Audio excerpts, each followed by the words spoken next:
noite a todos, sejam todos bem-vindos à Cabala da Sensibilidade. Então, volto para a pergunta que eu fiz no começo. Presta bem atenção.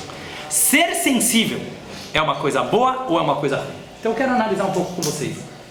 De uma forma geral, eu diria que uma pessoa sensível é uma grande qualidade, é uma coisa boa, certo? Vamos pegar o pé da letra. O que significa ser sensível? É uma pessoa não grosseira, é uma pessoa não indiferente. É alguém que ela sabe sentir a dor alheia, ela sabe sentir a alegria do outro, ela tem empatia. Obrigado, Felipe, pela palavra. E eu diria que tem vários níveis de sensibilidade, porque a sensibilidade ela começa já no mundo material. Tem a sensibilidade do tato, tem gente que tem uma boa sensibilidade, tem sensibilidade no olhar, tem sensibilidade auditiva, tem sensibilidade intelectual, tem sensibilidade emocional, que eu acho que é a principal que eu estou me focando hoje. Mas normalmente você dizer que uma pessoa é sensível seria uma grande qualidade, talvez até a maior de todas. Infelizmente, no mundo de hoje, o termo sensível começou em alguns meios virar até um tema de zombaria, de ironia. Ah, ela é muito sensível, sensível demais, qualquer coisa machuca ela. Certo? A gente pode olhar que pessoas sensíveis demais, elas se machucam muito mais fácil. Elas se magoam muito mais fácil. Elas podem ser influenciadas e elas podem ser, digamos assim, afetadas muito mais fácil. Então, o que eu quero analisar no tema de hoje? Em primeiro lugar, será que existem dois tipos de sensibilidade? Ou será que a mesma sensibilidade, ela implica algo bom e algo ruim?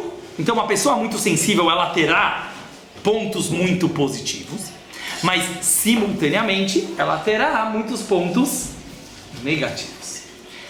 Para a gente poder entender isso, fazer um lechaim com todos nós, para a gente poder sentir isso aqui um pouquinho, para ter um pouco mais de sensibilidade. Prestem bem atenção. Eu falei na última aula, tem um filósofo da moda, Alain de Botton, ouviu falar? Está no Brasil, inclusive. E ele é muito contra o romantismo. Ele é muito realista, se não pessimista. E ele acha, eu contei para vocês na última aula, que essa visão muito romântica da vida estragou muitos relacionamentos, estragou muito a maneira das pessoas se relacionarem. Por quê? Porque quando a pessoa ela é muito utópica, quando a pessoa ela sonha demais, ela fantasia demais, ela acaba se decepcionando, porque ninguém é perfeito, certo? Não tem relacionamentos perfeitos e assim por diante. Então ele está muito nessa linha mais realista de encarar a vida como um grande business, assim que eu entendi dele, entendeu? Olha a coisa mais direta. Por que você casa com alguém? É um contrato social, certo? Você está lá, por algum motivo você achou que vale a pena você compartilhar a tua vida com alguém, você entra no business, o business pode dar certo, o business pode dar errado, mas não passa disso. Eu vejo que essa linha dele, e eu concordo com ele em muitos aspectos, porque eu acho que o romantismo hollywoodiano e outros tipos de romantismos da nossa geração passada, eles realmente foram muitos ilusionários e até mesmo muito fantasiosos. Mas a gente falou na última aula que existe o romantismo kasher, o romantismo positivo. Eu não vou entrar hoje sobre esse tema. Mas eu queria ver a mesma coisa, a sensibilidade. Eu quero falar uma coisa para vocês com dor no coração, de verdade. Eu sou professor. Fala, Ian, como que você tá? Compartilha com a gente. O Ian é uma pessoa muito sensível. Qualquer coisa alegra aí. Ian, faz lechaim. Sabe o que acontece? Eu vejo as crianças hoje, eu dou aula em escola, e eu percebo que está na moda virar insensível. Eu não sei se vocês vão concordar comigo. Existe uma modinha que quanto mais você mostra que você não está nem aí com nada, nem ninguém, melhor você é. Você é uma pessoa forte, certo? Você é uma pessoa de... Você é desapegado, você é liberal, você não sente ciúmes, você não tem compromisso com nada. Uau, que pessoa evoluída, certo? Uma pessoa muito evoluída. Mas eu não sei se vocês percebem que esse nível de evolução que a modernidade de alguns ambientes estão pregando, elas necessariamente levam a uma grande insensibilidade. Eu não sei se vocês concordam comigo. Porque como é possível uma pessoa ser tão desapegada assim? Como é possível uma pessoa realmente viver uma vida de tal maneira que ela é tão de boa que ela não está nem aí com nada. Então, ou que ela está drogada, desculpa falar a verdade, ou que ela está drogada, ou que ela está anestesiada, ou que ela está tão fria e bloqueada emocionalmente que realmente ela não se envolve com mais nada nem ninguém. E aí ela pode se envolver com todo mundo. Se você não está nem aí com ninguém, todo mundo ou ninguém é a mesma coisa. Deboísmo. Oi? Deboísmo. Esse é o nome que estão se usando? Não sei. Deboísmo, chamou o Felipe. Hoje eu vi que está na moda uma nova vibe que se chama... Como que chama isso? Mais moderna que o poliamor. Poliamor já é coisa de velho. Você vai me ajudar? Pansexual. Pansexual. Quem sabe aqui o que é uma pessoa pansexual? Vê que eu tô mais moderno que vocês. Oi? Você ama tudo e todos. Entendeu? Não é que eu gosto de homem e de mulher. Bissexual já é uma coisa do passado. Você tem que ser pansexual. Pansexual quer dizer eu amo criaturas. Qual que é a diferença? Eu estou querendo mostrar para vocês que aquilo que está começando a virar hoje um sinal de evolução e de liberdade, talvez seja uma perda da própria sensibilidade humana de diferenciar as especificações de cada criatura. Então o que eu quero analisar na aula de hoje com vocês? Não tem a mínima dúvida que ser uma pessoa sensível é algo fenomenal, é algo bom, mostra a espiritualidade de uma pessoa. Por outro lado, alguém muito sensível claramente se machuca mais. Pessoas muito sensíveis começam a se isolar, começam a ficar sozinhos, começam a não querer comparecer a ambientes públicos. Por quê? Porque eles têm medo de se machucar. Então talvez a sensibilidade exagerada, ela pode ser uma coisa ruim também. Então eu quero hoje procurar com vocês na Torá, onde a gente pode encontrar uma resposta para esse dilema. Sensibilidade, ser ou não ser? Ser uma pessoa sensível, obrigado, ou não?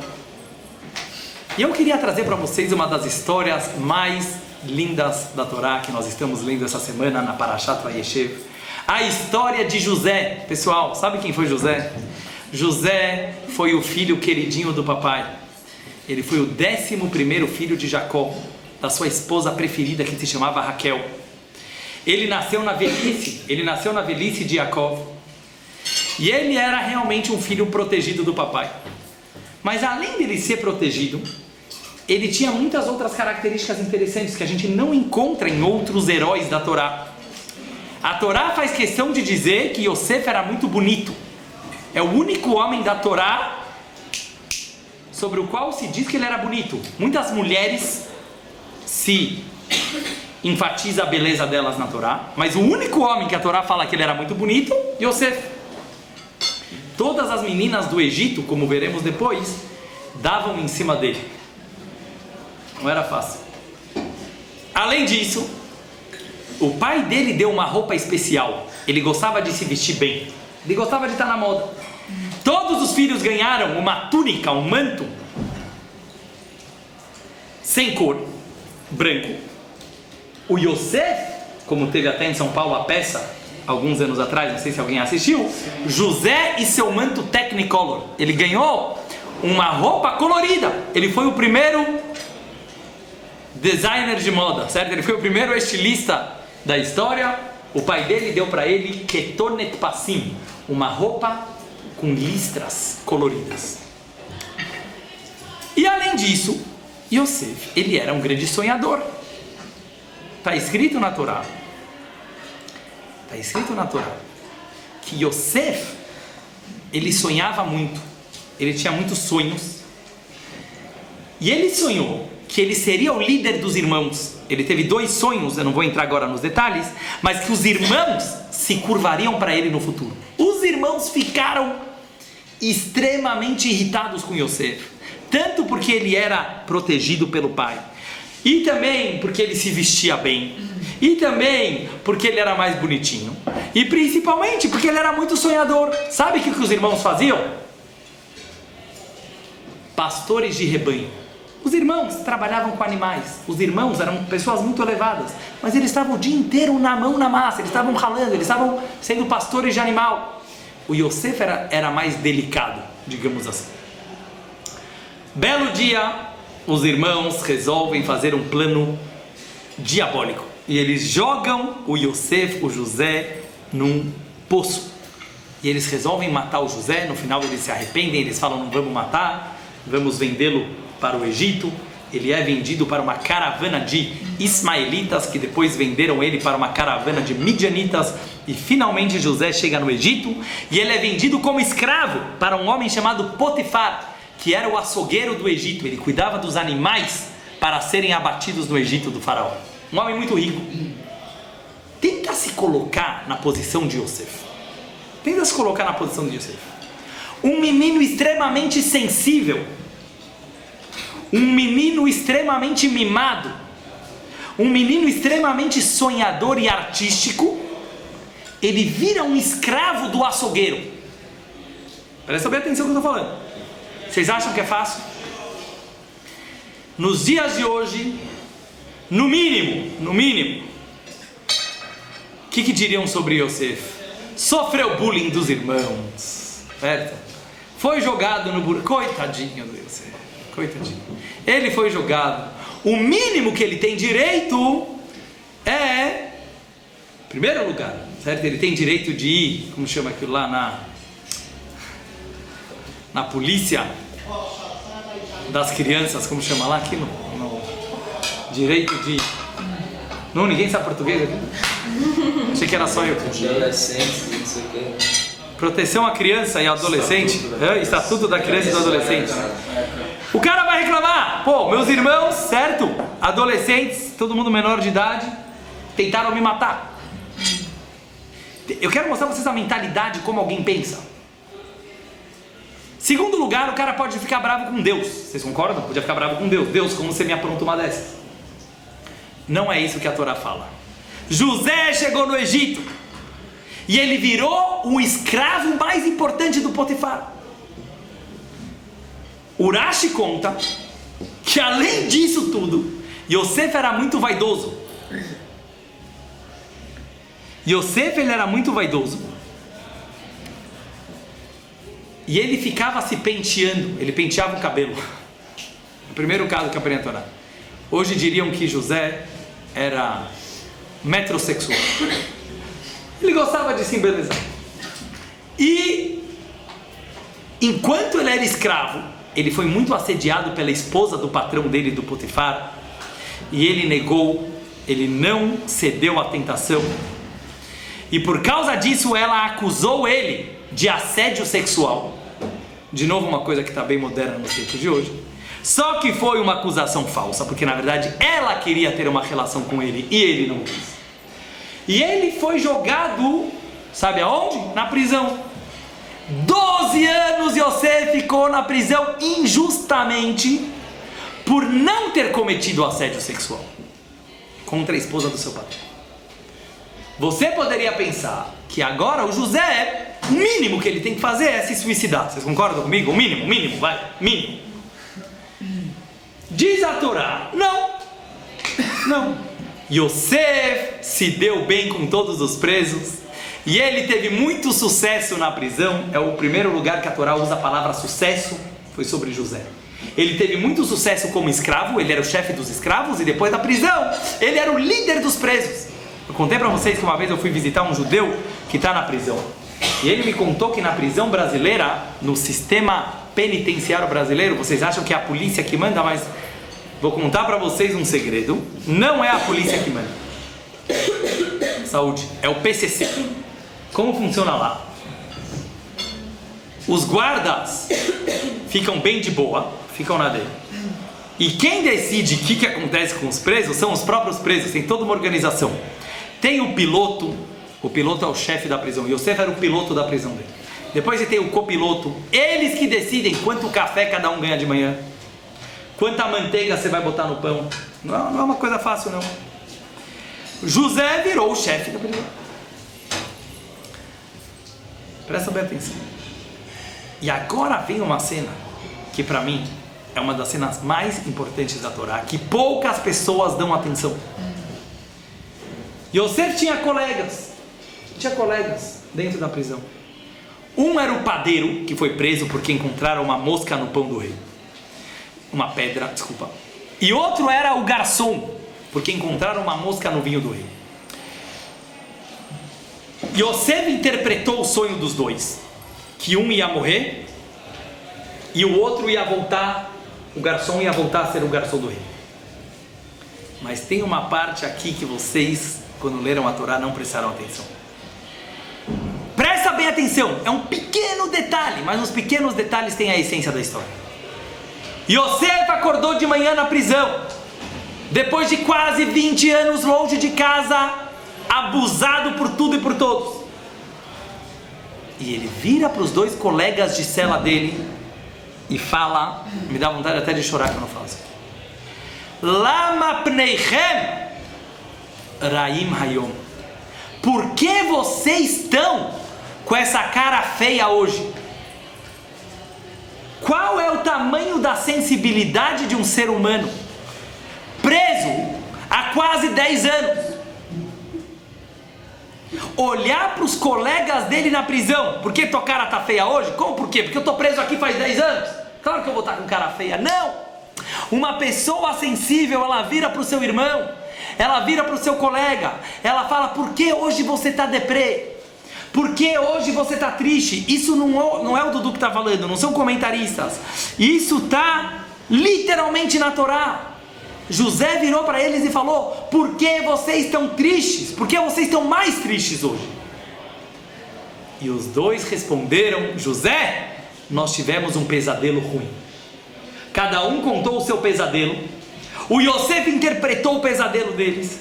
Ele acertou. E alguns anos depois, quando o faraó, estou resumindo a história, quando o faraó teve aquele famoso sonho das 7 vacas gordas com as 7 vacas magras, ninguém conseguia interpretar o sonho do faraó. Aí lembraram: parece que tem um judeu que está preso lá na prisão, que ele sabe interpretar sonhos. José saiu, tomou banho, se arrumou, interpretou o sonho do faraó, falou que haveriam no Egito 7 anos de fartura e depois 7 anos de fome.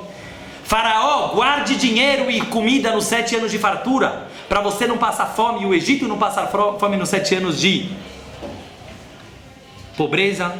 Bem-vindo, meu querido amigo Yehoshua Levi, meu grande amigo e colega, que está presente aqui na nossa aula no Instagram. Pessoal, presta bem atenção. José foi escolhido para ser o primeiro ministro do Egito, vice-rei, o segundo homem mais importante do Egito.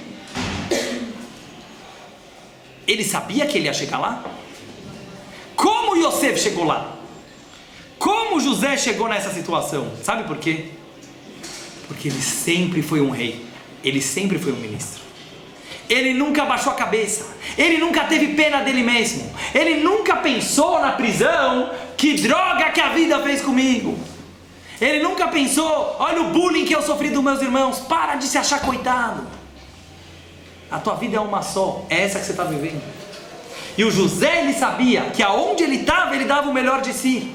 Mas o principal que eu quero falar, a sensibilidade desse homem. Ele se preocupou com os colegas de prisão, por isso ele conseguiu sair. Mas ainda não cheguei no ponto que eu quero chegar. Isso aqui eu já falei para vocês outra vez. Lechaim, lechaim. Graças a Deus estamos com 140 pessoas online. Obrigado pela... Como fala isso? Audiência. Pela participação de todos também que estão comentando. Agora eu quero falar uma coisa super importante para vocês. Yosef, o que você vai esperar de uma pessoa que sofreu pra caramba? Vamos falar a verdade, vai. O cara sofreu bullying, quase morreu, foi injustiçado, foi acusado de assédio falsamente, ficou na prisão 12 anos. O mínimo que esse cara precisa virar é um coração de pedra. Concorda? Ele teve um bom narcisismo na infância. O pai, ele era o filho favorito do pai, ele foi espelhado. Vamos ter aqui um psicólogo, Rubens, que daqui a pouco vai explicar pra gente. Obrigado, Rubens, por ter vindo bem hoje, não é por acaso, mas vou fazer a pergunta primeiro. Minha pergunta é boa, não é? A pergunta é: o que você vai esperar hoje em dia, na nossa era do ressentimento, certo? De uma pessoa que sofreu tanto assim, pra ter sobrevivido. Ele virou um coração de pedra. Ele virou uma pessoa indiferente, ele virou uma pessoa sarcástica, ele virou uma pessoa irônica, e aí ele conseguiu. Vamos continuar a história. Belo dia, quem aparece no Egito? Quem aparece no Egito? Os irmãos de José. Aqueles 10 irmãos que venderam e jogaram ele no poço. Tinha fome na terra de Israel. E os irmãos vieram comprar comida e nem sonhavam que o líder do Egito era o irmão dele. Achavam que Yosef já tinha morrido faz muito tempo. Achavam que Yosef já tinha morrido faz muito tempo. Eles chegam lá, não reconheceram seu irmão, porque o irmão era pequeno quando saiu de casa. Você está ouvindo? Mas a Jaime, você não está entendendo nada. E ele estava lá numa boa. E ele reconheceu os irmãos, porque os irmãos eram mais velhos já. Em primeiro lugar, o Yosef, ele teve a sensibilidade de não maltratar o irmão, mas de ensinar uma lição para os irmãos. Ele queria mostrar para os irmãos como eles eram insensíveis. Sabe o que ele fez?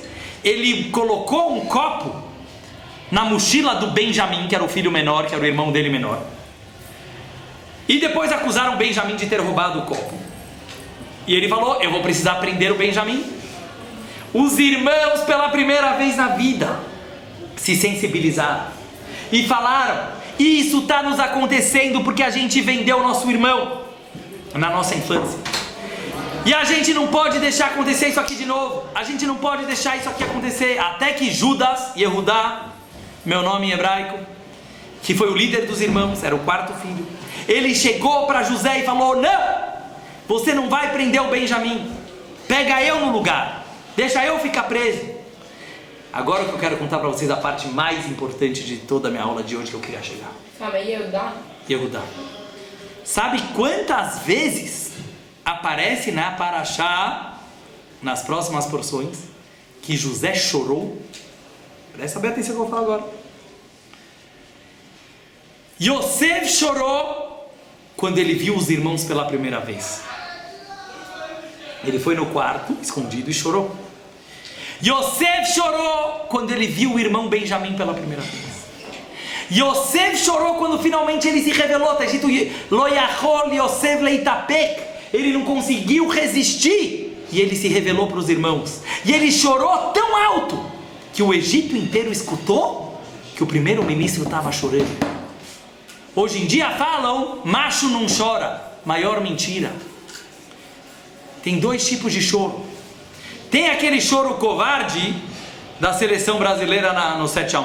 Eu não vou falar desse choro. Sabe que muita gente criticou: o cara não treinaram, não jogaram bem, fica depois chorando no campo. Não vamos entrar, né?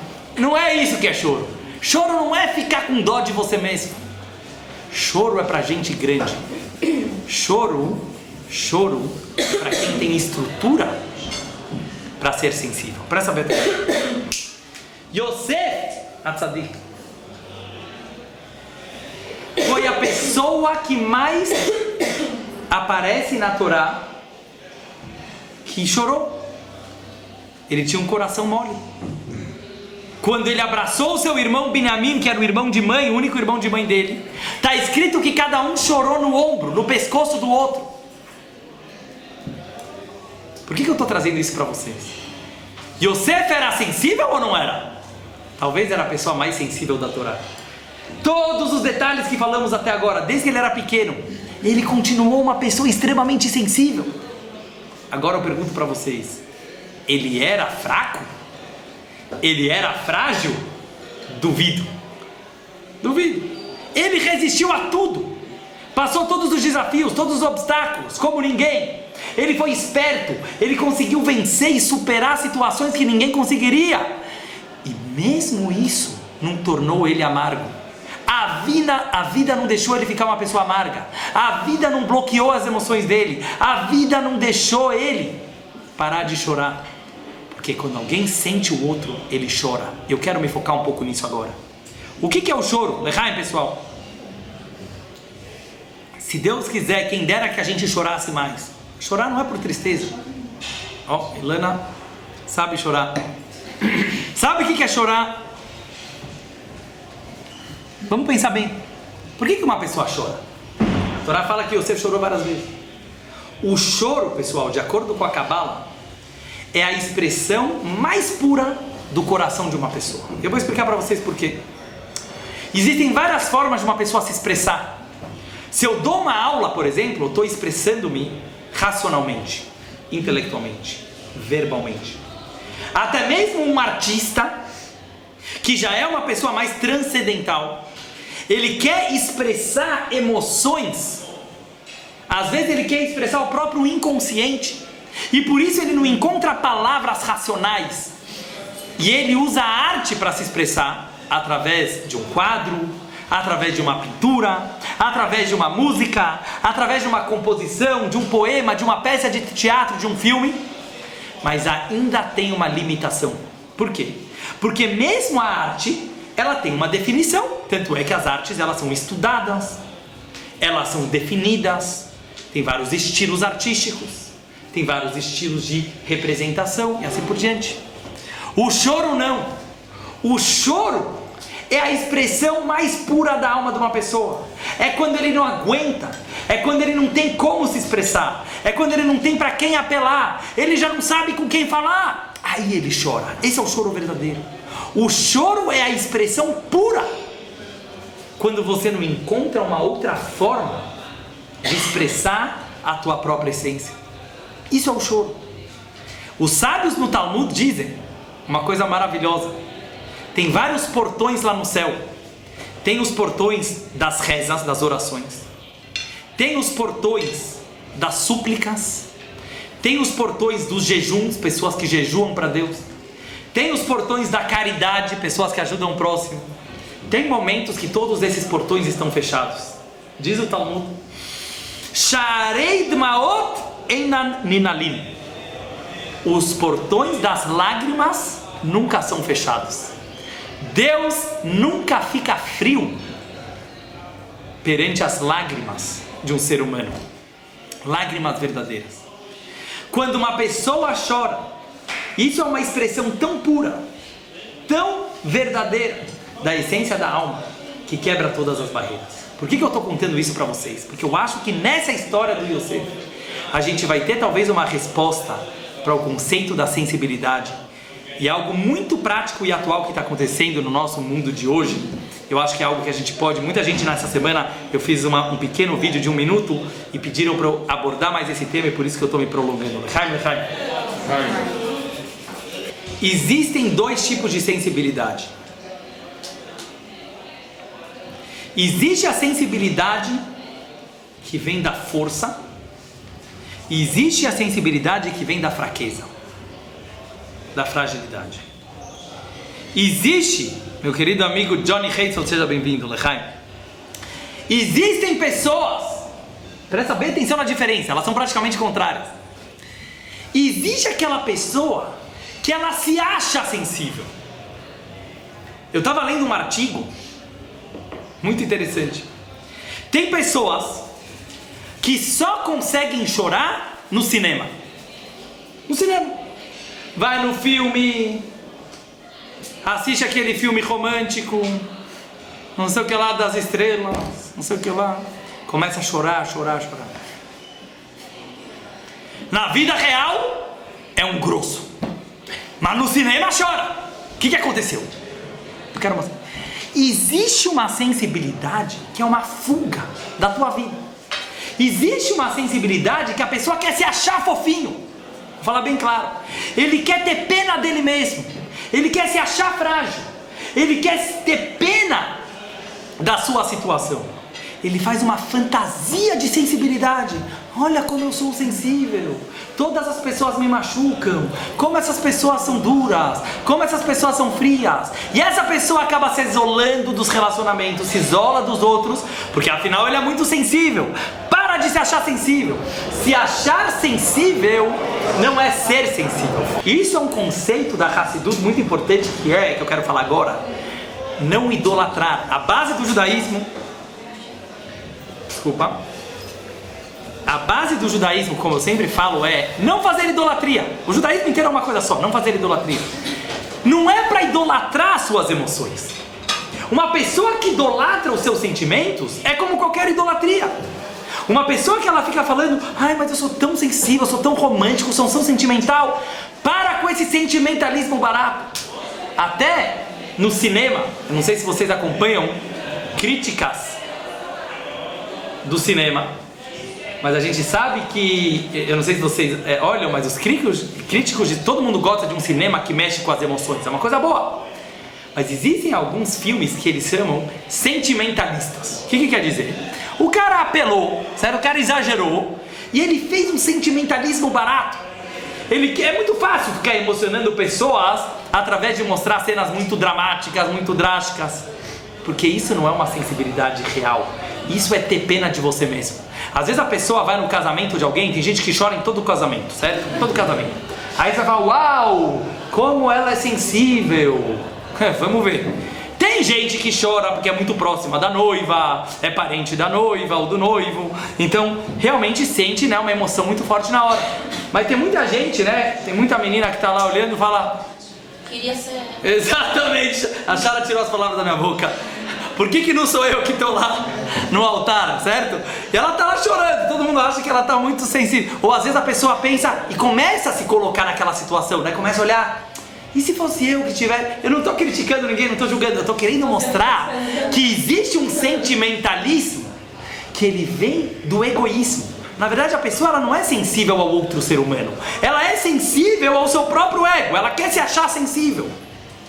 Isso vem da fragilidade. E isso a gente precisa superar. O Yosef na Torá, José, ele mostrou um outro tipo de sensibilidade. A sensibilidade que vem da força. Só uma pessoa forte, só uma pessoa com autoestima, só com uma pessoa com muito segurança e autoconfiança, ela pode chorar de verdade. Sabe por quê? Porque ela é desapegada. Ela aprendeu a desapegar de si mesma. Só alguém que se desapega de si mesmo consegue sentir o próximo. Se você não supera o teu ego, você não sente o outro, porque você está muito preso no teu umbigo. Você está muito preso em você mesmo. Como você vai sentir o outro se você está preso? Isso é a sensibilidade espiritual. Yosef, ele conseguia perceber. Ele estava ferrado, ele estava na prisão. Mas ele conseguiu olhar para os amigos e falar, por que vocês estão tristes? Muita gente fala, eu vou me preocupar com problemas do outro, eu já estou cheio de problemas. Beleza, então você é um sentimentalista, você tem muita dó de você mesmo. Yosef, ele era uma pedra. Ele era uma rocha. Ele superou as maiores dificuldades da vida. Por isso ele era sensível. Por isso. Porque ele era tão forte que ele não tinha dó de si mesmo. Então o coração dele conseguia sentir a dor de uma outra pessoa. E ele conseguia sentir o mundo lá fora. Quero contar uma história para vocês, que é uma das histórias do Rebbe mais emocionantes que vocês imaginaram. Uma vez chegou uma pessoa para o Rebbe e fez uma pergunta muito, muito interessante, pessoal. Falou, Rebbe, o judaísmo sempre diz que o lado direito é mais importante do que o lado esquerdo, porque pela Kabbalah, o lado direito é bondade e o lado esquerdo é severidade. Tem uma pergunta.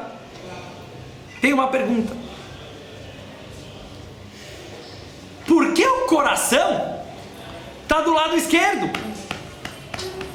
O coração, o órgão mais importante do ser humano, o órgão do amor, tinha que estar do lado direito.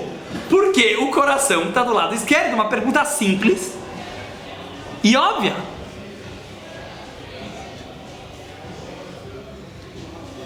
O Rebbe respondeu para ele, você está errado. O coração está do lado direito. O coração está do lado direito. O coração está do lado direito de quem precisa de você. A pessoa que está na tua frente, a pessoa que precisa de você de verdade, a pessoa que está na sua frente, para ela, o teu coração está do lado direito. Isso poderia parecer apenas uma história fofinha do Rebbe, mas eu acho que é muito mais. O Rebbe está definindo o que é um coração. O Rebbe está mostrando para que servem as emoções. Emoção não serve para você se sentir. O coração não foi fabricado para você ter dó de si mesmo e ficar o dia inteiro pensando, uau, como eu sou sensível. Para de idolatrar as suas emoções, ao contrário. Só alguém que é capaz de se esquecer de si um pouquinho, ele consegue sentir um pouco o outro. E é isso que o Rebbe falou. O coração Hashem fabricou do teu lado esquerdo para mostrar que o coração não te pertence. O coração é um órgão que pertence aos outros com quem você vai se relacionar. Eu vou contar mais uma pequena historinha. Eu já contei essa história, então não vou contar. Conta ou não conta? Não sei. Vou contar de novo. E com isso a gente vai finalizar. Tinha um Hassid, alguém do movimento Hassídico, que um dia ele chegou e ele estava com um primo na casa dele muito religioso, que não era muito da linha hassídica. E o Hassid deu um beijo na boca da sua esposa. Muita gente pensa que os Hassidim não dão beijo na boca, mas eles dão, mas normalmente é escondido. E o primo, que era muito ortodoxo, virou para o primo Hassid e falou: como primo, como você fez isso na minha frente? Você não tem tzniut, você não é discreto, você não tem recato, como você deu um beijo na tua esposa na minha frente? O Rossi respondeu para ele uma resposta muito esperta, muito perspicaz. Ele falou para ele o seguinte: presta bem atenção.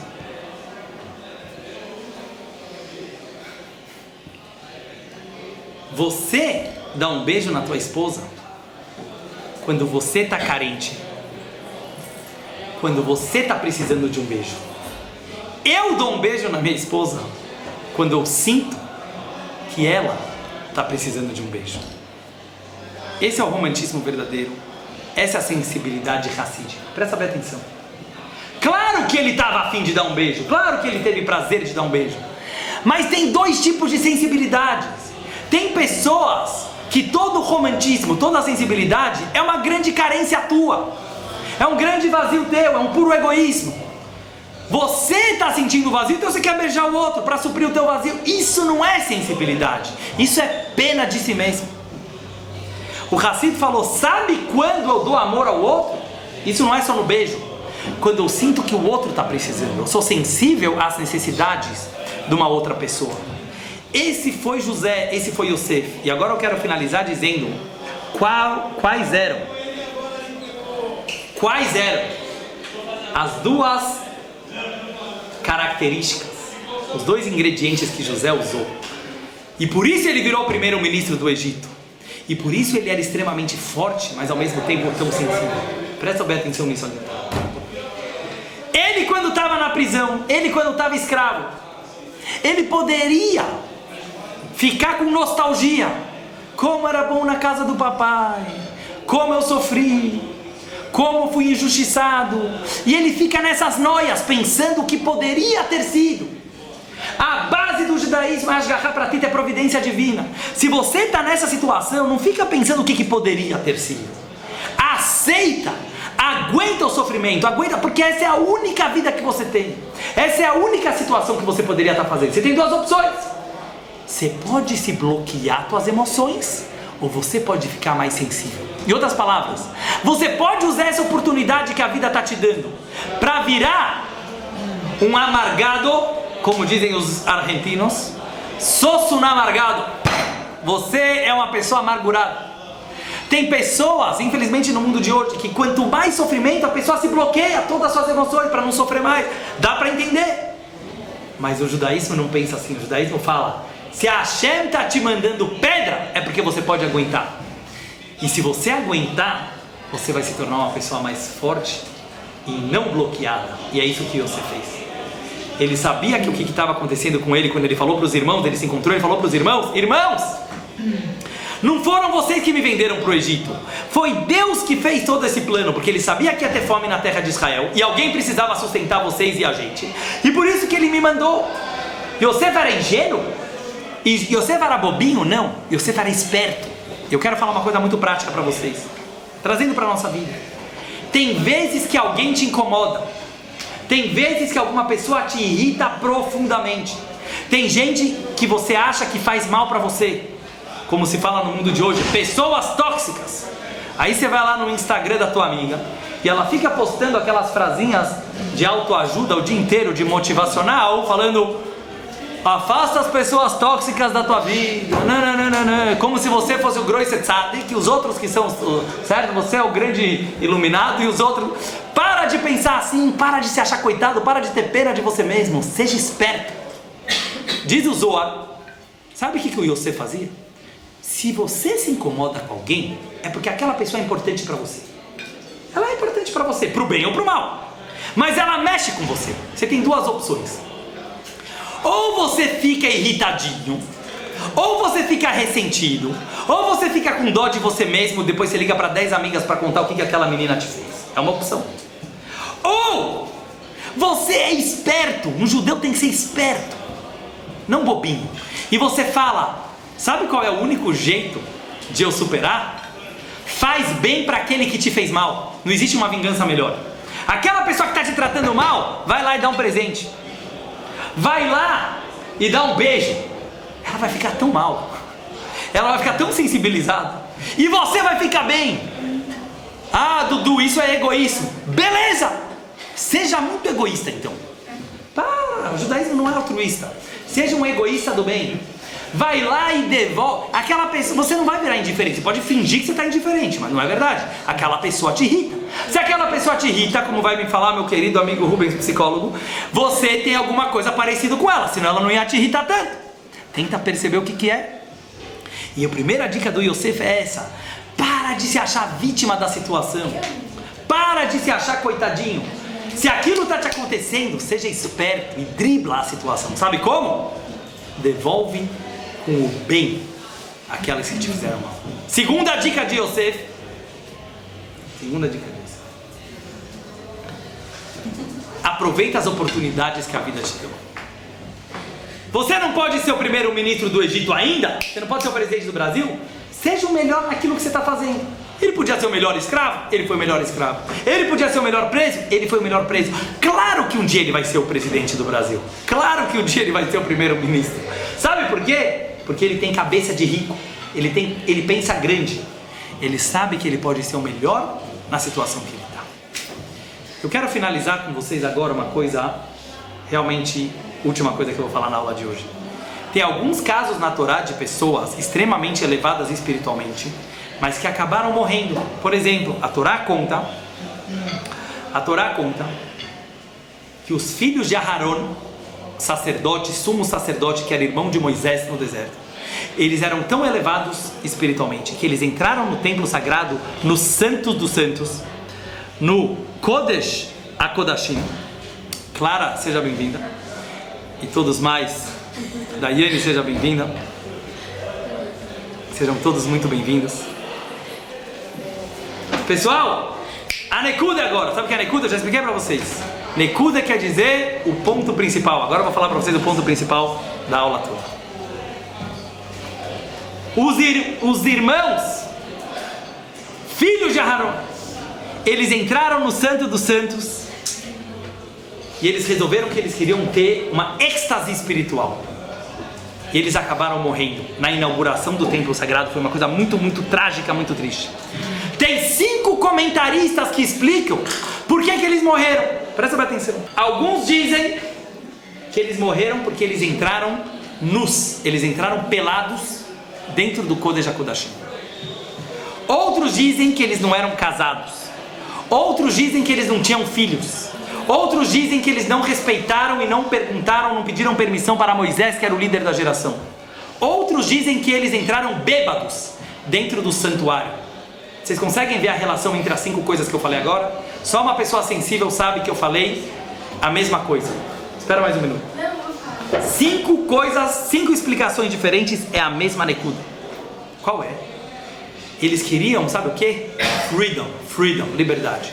Eles acharam que a melhor forma de você se conectar com a espiritualidade é sensibilidade total. Tinha grupos nos Estados Unidos e na Índia tem que eles acham que tem que fazer meditação pelado. Por quê? Porque a roupa é uma coisa capitalista, certo? É uma coisa que limita.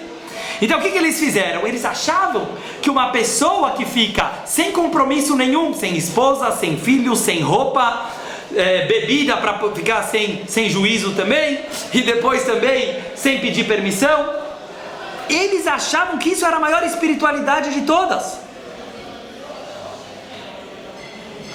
Diz a Torá e diz a Kabbalah, a alma deles não aguentou e de tanta êxtase eles morreram. Eles tiveram uma overdose espiritual e isso não foi considerado kasher. Deus não ficou feliz com eles. Por quê? Isso que eu quero mostrar para vocês. Eles foram tão sensíveis que eles morreram. eles não tiveram estrutura. E é isso que eu quero passar na aula de hoje. O judaísmo todo é uma coisa só. Você precisa ser forte para poder ser sensível. Você precisa ter uma estrutura muito firme para você poder chorar. Sabe por que as pessoas hoje não querem chorar? Porque elas têm medo de morrer. As pessoas têm medo que se elas vão chorar de verdade pela dor que tem no fundo do coração, eu não vou aguentar. Então é melhor eu ser uma pessoa fria, é melhor eu ser uma pessoa pedra, porque pelo menos eu vou fingir que eu sou forte. Para ser sensível precisa de muita estrutura. Eu vou finalizar com as palavras do Alter Rebbe, que é o dia da redenção de hoje, do fundador de Chabad, 19 e 20 de Kislev. E ele fala uma coisa fenomenal sobre o judaísmo. Muita gente pensa,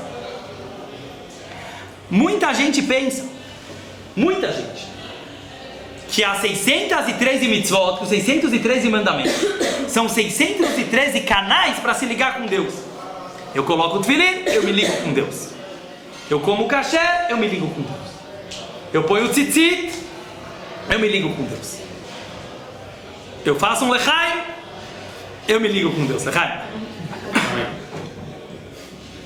Vem o Alter Rebbe e fala, não, está escrito no Zohar, na Kabbalah, que as 613 mitzvot, os 613 mandamentos bíblicos, são as roupas da alma. São as roupas da alma, são as proteções da alma. O que ele quis dizer? Com isso eu vou finalizar, mas prestem bem atenção antes de vocês gritarem Yó comigo, que vai ser o nosso novo, como chama isso?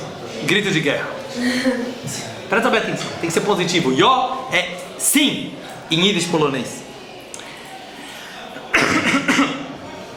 Deus está em todo lugar, falou o Alter Rebbe. Você acha que é o judaísmo que te liga com Deus? Você acha que são as mitzvot que te ligam com Deus? Não! Deus é tudo! Deus está nas plantas, Deus está no teu coração, Deus está no ar, Deus está no universo. Mas se Deus se revela, a luz é tão forte que a gente não consegue aguentar. A gente ia chorar o dia inteiro. Sabia disso? Se você visse Deus, Deus é tão gostoso. Desculpa falar essas palavras. Deus é tão emocionante. Isso que a gente tem que começar a ver. Em Yiddish você fala Geschmack. Tem um versículo dos Salmos do rei David que fala Ta'amu uru ki tov Hashem. Experimenta e veja que Deus é bom. Deus é gostoso. A gente acha que tem prazer. Deus não é para ter medo de Deus. Deus não é uma coisa ruim. Deus não é para ter temeroso. Sabe o que é Deus? Deus é o maior prazer do mundo. Se a gente sentisse esse prazer, a gente ia ficar tão vulnerável, tão frágil, que a gente morre. É isso que aconteceu com os filhos de Aharon. Por isso a Torá fala, para você conseguir sentir Deus, você precisa de roupas. Você precisa de um óculos de sol. Você precisa de estrutura. A vida judaica, que tem tantas regras, tantas restrições, é uma estrutura física para você conseguir aguentar a conexão com Hashem, para você conseguir aguentar a sensibilidade. Por isso tem tantas regras, como se comportar, como se disciplinar, como conduzir o teu dia a dia. Não porque o judaísmo quer te limitar, não porque o judaísmo quer tirar a sua liberdade, não porque o judaísmo quer que você não tenha prazer, ao contrário, porque para uma pessoa ser sensível, ele precisa ser muito forte. Então eu desejo a todos vocês, a todos nós, que a gente aprenda com Yosef Atzadik, que foi o homem mais forte da história e ao mesmo tempo o que mais sabia chorar, o mais sensível de todos, e que a gente possa perceber que força e sensibilidade não são contraditórios, justo pelo contrário, e que a gente tenha força, estrutura, autoestima, autoconfiança o suficiente para chorar bastante, não por coisas ruins, mas para chorar de emoção, para chorar de conexão, para chorar de alegria.